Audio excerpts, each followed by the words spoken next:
आप इस मुल्क में पॉलिटिकल एक्टिविटी तो नहीं रोक सकते हैं ना, इस मुल्क में मार्शल लॉ तो नहीं है। बरखा दत्त को मियां साहब ने इंटरव्यू दिए, उन्होंने क्या क्या इंडियन चैनल्स को नहीं कहा था। जिस वक्त जी। मोहतरमा के ऊपर कठिन मसाइल थे, बहुत सारे खतूत पाकिस्तान पीपल्स पार्टी की तरफ से इंटरनेशनल इदारों को लिखे गए थे। सीएम केपी और राजा साहब ने मिलकर कोई तय किया होगा। सियासी कश्मकश से बानी पीटीआई से मुलाकात ना होने पर तहरीक इंसाफ का पारा हाई दिखाई देता है। तहरीक इंसाफ की जानिब से पार्लियामेंट की कार्रवाई रोकने की धमकियां दी गई। बानी पीटीआई की बहनों की जानिब से भारतीय मीडिया पर रियासती इदारों और हुकूमत पर इल्जामात की बौछार कर दी। वज़ीर आला खैबर पख्तूनख्वा सुहेल आफरीदी के ऐलान के मुताबिक आज तहरीक इंसाफ इस्लामाबाद हाई कोर्ट और अडियाला के बाहर एहतजाज करने जा रही है, मगर हुकूमत ने इस एहतजाज के पेश नज़र इस्लामाबाद और रावलपिंडी में दफ़ा 144 नाफिज कर दी है, जिस पर हम देख रहे हैं हुकूमत का सख्त रद्द-ए-अमल सामने आया और वफाकी वज़ीर इत्तलात अता तारड़ ने मौक़िफ़ ये इख्तियार किया है कि पीटीआई का दुश्मन के साथ गठजोड़ जो है वो बेनकाब हो गया है। भारत में मुल्क को बदनाम किया जा रहा है। वफाकी वज़ीर दाखिला मोहसिन नकवी ने भी वाज़ेह किया है कि तीनों सूबों से गैर कानूनी अफगान बाशिंदों को निकाला जा रहा है, लेकिन खैबर पख्तूनख्वा में उन्हें तहफ़्फ़ुज़ फराहम किया जा रहा है। सियासत बिल्कुल करेंगे, लेकिन जहां कौमी सलामती की बात आए वहां कोई सूबा अपनी पॉलिसी बनाकर नहीं चल सकता। ऐसा नहीं हो सकता कि कौमी सलामती के मामले पर आपका जो दिल करता है करें, ना ये चल सकता है और ना इस चीज़ की इजाज़त देंगे। इस सियासी कशीदगी में खैबर पख्तूनख्वा में गवर्नर राज की बाज़गश्त सुनाई दे रही है। वज़ीर मुमलिकत बैरिस्टर अकील ने तस्दीक करते हुए बताया कि दहशतगर्दी के बायस खैबर पख्तूनख्वा में गवर्नर राज के निफाज पर संजीदगी से गौर किया जा रहा है। वज़ीर आला और उनकी टीम नाकाम साबित हुई है। गवर्नर राज 2 माह के लिए नाफिज किया जा सकता है और हालात के मुताबिक इसमें तौसी भी मुमकिन है, जिस पर वज़ीर आला खैबर पख्तूनख्वा सुहेल आफरीदी ने खबरदार किया कि सूबे में किसी और राज की ज़रूरत नहीं है, अगर हिम्मत है तो गवर्नर राज लगा कर देख लें। तो नाज़रीन, इसी तमाम तर सूरत हाल पर बात करने के लिए हमारे साथ मौजूद हैं सेक्रेटरी इत्तलात शेख वकास अकरम साहब। बहुत शुक्रिया सर आपके वक्त का। वेलकम टू सुनो पाकिस्तान। सबसे पहले तो ये बताइएगा कि हुकूमत का मौक़िफ़ है कि बानी पीटीआई को अहले खाना से मुलाकात कराने के लिए तैयार हैं, मगर मुलाकात के बाद जी सियासी मैदान नहीं लगेगा, यानी मुलाकात के बाद कोई सियासी बात नहीं होगी, तो क्या पीटीआई ये यकीन दहानी कराने के लिए तैयार है? नहीं, पाकिस्तान तहरीक इंसाफ इस किस्म की कोई यकीन दहानी कराने को तैयार नहीं है और पाकिस्तान तहरीक इंसाफ ये समझती है कि पाकिस्तान तहरीक इंसाफ के कायद इमरान खान साहब की बहनें जब उनको मिलती हैं तो बाहर आके कोई सियासी बात नहीं करती, वो सियासत नहीं करती, उनका सियासत से कोई ताल्लुक नहीं है, उनके सियासी डिज़ाइंस नहीं है। मगर क्योंकि सियासी रुफ़ाकार को, उनके दोस्तों को, उनके वकला को मिलने नहीं दिया जाता, तो फिर अगर वो करोड़ों लोगों के लीडर हैं और वो अपने लोगों तक, फॉलोअर्स तक, अपने चाहने वाले खैर खाओं तक कोई पैगाम देना चाहते हैं तो बहनों के थ्रू दे देते हैं। आप इस मुल्क में पॉलिटिकल एक्टिविटी तो नहीं रोक सकते हैं ना, इस मुल्क में मार्शल लॉ तो नहीं है, इस मुल्क में कोई डिक्टेटोरियल रिजीम्स एपरेंटली तो नहीं है, क्योंकि ये खुद जो है वो मुसल्लत किए गए हुक्मरान हैं। तो मैं ये समझता हूँ कि इस किस्म की कोई भी यकीन दहानी हमारी तरफ से न कराई जाएगी और ना हम इसको मुनासिब समझते हैं। सही, बिल्कुल सही। शेख साहब, इस हवाले से भी ज़रा रहनुमाई कीजिएगा। इस हवाले से आप क्या समझते हैं कि जो बानी पीटीआई की बहन नौरीन खान है, भारतीय चैनल्स पर बैठकर उन्होंने पाकिस्तान के रियासती इदारों हुकूमत पर संगीन इल्ज़ामात लगाए, मतलब आपके घर में 100 मसले हों लेकिन आप दुश्मन के साथ कभी भी ये डिस्कस नहीं करते, और स्पेशली ऐसी टाइमिंग में जब आप रिसेंटली उसके साथ एक वॉर लड़के आए हो। तो नौरीन खान का मौजूदा सूरत हाल में भारतीय चैनल पर आप क्या समझते हैं, जाना बनता था या नहीं बनता था, और क्या आप समझते हैं कौमी सलामती पर कॉम्प्रोमाइज? मैं ये समझता हूँ जी नहीं, कोई पाकिस्तान की कौमी सलामती को इतनी कमजोर कोई नहीं है जो एक घरेलू खातून के, जिसका अपने बेटे को 10 साल की सजा हुई है, उसके किसी चैनल को अगर जो है वो इंटरव्यू देने से कौमी सलामती खतरे में पड़ती है तो फिर मतलब है कि रहने दो, फिर गाली खत्म करिए कौमी सलामती है। इतनी कमजोर हमारी कौमी सलामती है कि एक घरेलू खातून जो है, जो कि सियासी नहीं है, बुजुर्ग औरत है, भाई उसका अंदर लेकिन है, सर दुश्मन मुल्क तो इसका फायदा उठा लेते ना, बात से बात बनी जाती है ना कोई ना कोई। जी, मैं बात मुकम्मल कर लूं। आपने ये कहा कि रिसेंटली हिंदुस्तान हमारा दुश्मन है, रिवायती दुश्मन है, था, रहेगा, और उनके नेफेरियस डिजाइन हमारे खिलाफ होते हैं। हमें तो बचपन से यही सिखाया गया है कि वी हैव टू याद हमारे टाइम में तो कहते थे क्रश इंडिया, पता नहीं आजकल बच्चों की सिखाई देने। जी। तो उसमें इस मुल्क में जिनकी हुकूमत है, इनकी जाती शादियों के अंदर मोदी जो है वो यहाँ पे आता रहा है। आपको याद होगा बिलावल ने इंडियंस को इंटरव्यूज दिए, थापड़ को इंटरव्यू दिया, बरखा दत्त को मियाँ साहब ने इंटरव्यू दिए। 2013 का अगर आप टाइम उठा लें तो कारगिल के हवाले से उन्होंने क्या क्या इंडियन चैनल्स को नहीं कहा था, क्या दुनिया भूल गई है। उन्होंने तो ये भी कहा था कि मैं इंक्वायरी भी कराऊंगा और मैं फिर ये सारी डिटेल्स भी आप लोगों के साथ शेयर करूंगा। तो मैं नहीं समझता कि वजीर इत्तलात या हुकूमत का इस किस्म का प्रोपेगेंडा जायज़ है। उन्होंने कल टीवी पे बताया है कि उन्हें नहीं पता था, इंग्लैंड से किसी ने उन्हें फ़ोन किया, क्योंकि जी लोग इधर उधर से जो फॉलोअर्स हैं खान के, उन्होंने कहा जी कि कोई आपसे बात करना चाहता है किसी चैनल पे, तो उन्होंने बात कर ली। ठीक। उनको तो चैनल्स का अंदाजा भी नहीं है, वो कोई ऐसी सियासी खातून नहीं है। वकास साहब और ठीक उन्होंने है, कोई सियासी मुल्की खातून नहीं, सलामती आपने के बिलावल खिलाफ साहब बात का नहीं जिक्र किया।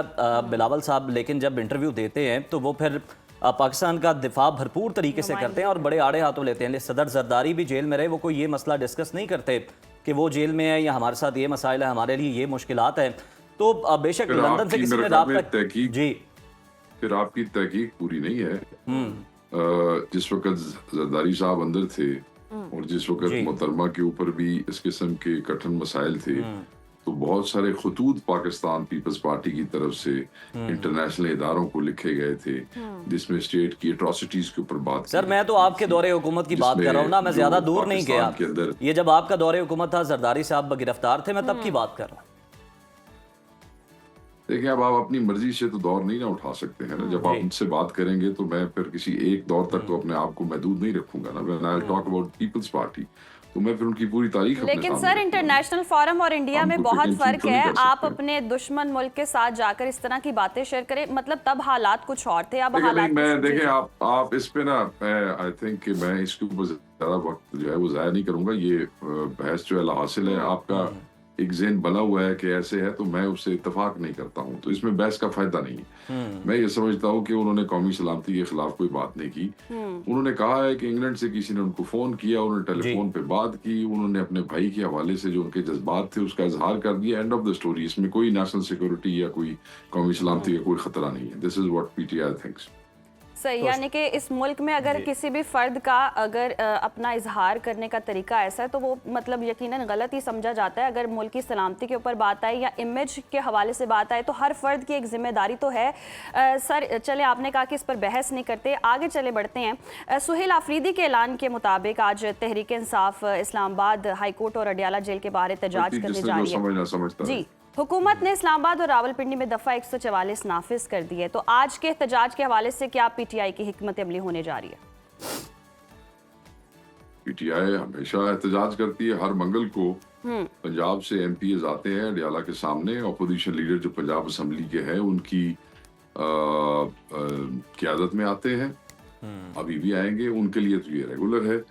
आप चीफ मिनिस्टर केपी ने कहा कि हम पहले हाई कोर्ट जाएंगे, तो फिर मैं ये भी आपको बता दूं कि हाई कोर्ट में भी पिछली 2-3 पेशियों पे पंजाब से एमपीएस थोड़े या ज्यादा आते हैं, तो वो एक रेगुलर एक्सरसाइज है। फर्क सिर्फ ये है कि चीफ मिनिस्टर केपी खुद इसमें शामिल होकर उसको लीड करना चाहते हैं, तो वो इसमें आ रहे होंगे। वरना खान साहब की बहनें भी अडियाला जाती हैं, पंजाब के एमपीएस भी अडियाला जाते हैं और वर्कर्स भी जाते हैं। तो ये हमारे लिए तो इट इज एक फॉर्मुलाइज किया गया चीफ मिनिस्टर की तरफ से कि जी आपने लाजमी अब सब ने अपनी हाजिरी को यकीन बनाना है।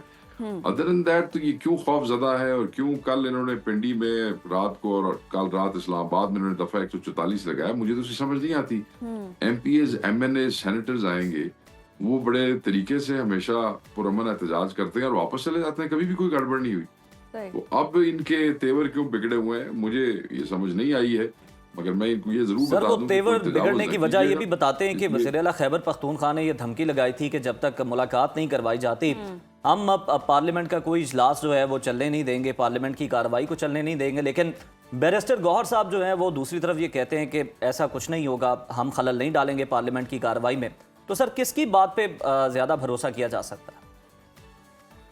ऑब्वियसली जो चेयरमैन है पार्टी के एक्टिंग गौहर साहब, क्योंकि वो एमएनए है, मरकजी क़यादत में है, कौमी असम्बली के इजलास के हवाले से तो सीएम केपी नहीं बात कर सकते। उनके हवाले से तो बात जो है वो पार्लिमानी या एक्टिंग चेयरमैन या सलमान अकबर साहब कर सकते हैं, जो मरकज की क़यादत है। मरकज सूबे की क़यादत तो नहीं मरकज को कह सकती कि आप वो नहीं चलने देंगे, मगर क्योंकि जॉइंट स्ट्रैटेजी होती है तो सीएम केपी और राजा साहब ने मिलकर कोई तय किया होगा।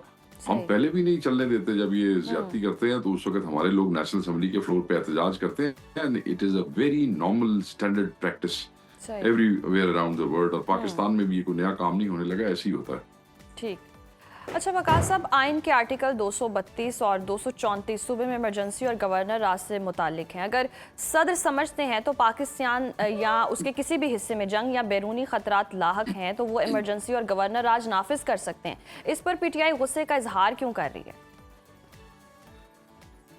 इसलिए कि पीटीआई का बड़ा क्लियर मैंडेट है। वहाँ पे पीटीआई ने 8 फरवरी को, जहाँ पूरे पाकिस्तान में मैंडेट जो है वो स्टील कर लिया गया, केपी के अंदर पख्तूनों ने इमरान खान के अपने मैंडेट की हिफाजत की है।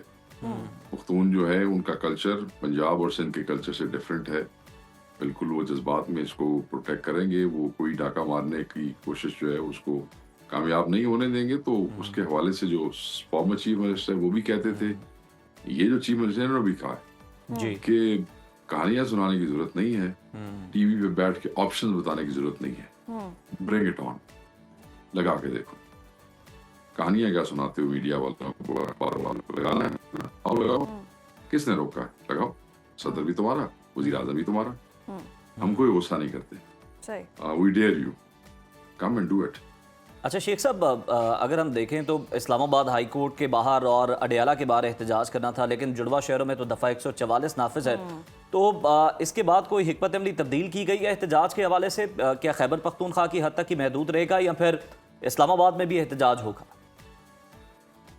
देखें, वो तो फैसला राजा साहब ने कर लिया है, उन्होंने रात उनको बता दिया था जी। और पंजाब की क़यादत और मरकज की क़यादत ने कर लिया है और केपी में चीफ मिनिस्टर साहब ने खुद कह दिया। तो वो उनका फैसला तो पहले हुआ है, इन्होंने तो कल रात को दफा 144 लगाई है। तो मेरे इत्तला में तो ऐसी कोई चीज नहीं है कि जहाँ कोई हिकमत अमली चेंज हुई हो। सही। अच्छा सर, हिकमत अमली नहीं चेंज हुई है, लेकिन ये भी साथ साथ बता दें कि मुतालिबात क्या है, एहतजाज के मकासद क्या है, और इन केस अगर वो नहीं पूरे, इमरान खान से मुलाकात करवाई जाए। जी, इमरान खान से मुलाकात करवाई जाए। पाकिस्तान के कौन से कानून के तहत 1 महीना होने वाला है, एक कैदी को, नाहक जो कैदी है उसकी आपने इनकम्युनिकाडो किया हुआ है, हाई कोर्ट के ऑर्डर्स मौजूद है, सुप्रीम कोर्ट के ऑर्डर्स मौजूद है, कानून के अंदर ये लिखा है कि उनकी फैमिली को, उनके रुफका को, उनके वकला को मिलने की इजाजत है। 150 से ज्यादा उनके ऊपर केसेस हैं। हर केस में एक वकील भी जाए तो 150 वकील बनता है। हाई कोर्ट ने 6 वकीलों की इजाजत दी हुई है हफ्ते में, 6 में से एक को भी नहीं मिलने देते हैं। और ऊपर से प्रोपेगेंडा हो रहा है नेशनल इंटरनेशनल चैनल्स के ऊपर कि खुदा न खास्ता कुछ खान साहब की तबीयत या जान के हवाले से खदशात हैं। तो फिर ऐसे में ये जरूरी है कि फौरी खान साहब से मिला के उस हवाले से आप तक कोई इत्तलात पहुंची है वो दूर की है जी? कोई डिटेल्स नहीं है, कोई डिटेल्स नहीं है जी। जब मुलाकात ही नहीं हो रही है, हमें क्या पता कि वो कबूतर वो डाला में है भी सही या नहीं? हमें क्या पता? मुझे बताएं, आज महीना होने वाला है, कोई उनसे मिला नहीं है, किसी ने उनको देखा नहीं है। यही झूठे वजीर जो है वो रोज आके कह देते हैं हर चीज ठीक है, हम ये खाने को दे रहे हैं, सेहत भी ठीक है, एक्सरसाइज भी की है। ये इनके वजीर कह रहे हैं ना। हमें इस बात का तो पता है कि इनकी इतनी जरूरत नहीं है कि खान का बाल भी बेका कर सके, मगर जब इस किस्म की चीजें आती हैं और ये खाम खा के बयान देने लग जाते हैं, तो कौन सी ऐसी तकलीफ है? उनकी किसी बहन को मिला दें, चीफ मिनिस्टर को मिला दें जी, इससे क्या फर्क पड़ता है? ये तो उनका हक है। ये कौन सा कोई उन्होंने कोई एहसान करना है या हम इनसे कोई उधार मांग रहे हैं भाई? तो शेख साहब, कमाल की बात है। शेख वकास साहब, जिस तरह का सर माहौल है, अगर हम देखें, बिल्कुल खैरियत मतलूब है बहनों को भी और पार्टी के लीडरान को भी, आप सबको भी। तो आप नहीं समझते कि एक बार के लिए तो कम से कम इस शर्त को मान लेना चाहिए कि कोई बाहर मुलाकात के बाद सियासी गुफ्तगू नहीं होगी? कम से कम आप लोगों तक इत्तला तो पहुंच जाएगी, जो तमाम तर प्रोपेगेंडा हो रहा है अफगानिस्तान से, इंडिया से, उसकी नफी तो हो जाएगी। देखें, जो अंदर जाएगा और खान उसको कोई मैसेज देगा, तो बाहर आके तो फिर उसने ये नहीं देखना कि उसने क्या यकीन दहानी कराई और कैसे कराई है। तो मैं ऐसी क्यों बच्चों वाली बात, आपके साथ एक काम होना नहीं है तो मैं क्यों कर? और ये कोई गैर जमहूरी बात नहीं है, ये है बच्चों वाली गैर सियासी बात ना करें यार। क्यों? इस मुल्क में क्या है? इस मुल्क में डेमोक्रेसी नहीं है, इस मुल्क में सियासत नहीं है, क्या है यहाँ पे जो यहाँ पे सियासी बात करना मना है? जब नवाज शरीफ जेल में था तो 80-80 बंदे उसको दिन में मिलते थे। सामने जेल के घर लेके मीडिया वालों ने लिखा कि जी वहां से खाने पक के मेन्यू पूछ करके वो जाया करते थे। सही। एसी लगवा के दिए हुए थे। नवाज शरीफ के बड़े हॉल्स थे यहाँ पे, तो खान को क्या मतलब महीने में एक दफा उनकी बहन से ही मिलने नहीं दे सकते? ये तो सही। कोई बात नहीं यार, ये तो ज्यादती वाली बात है। इट्स सही नॉट तो फेयर। सही मुलाकात ही मुतालिबा है। बहुत शुक्रिया शेख वकास अकरम साहब हमारे साथ मौजूद थे।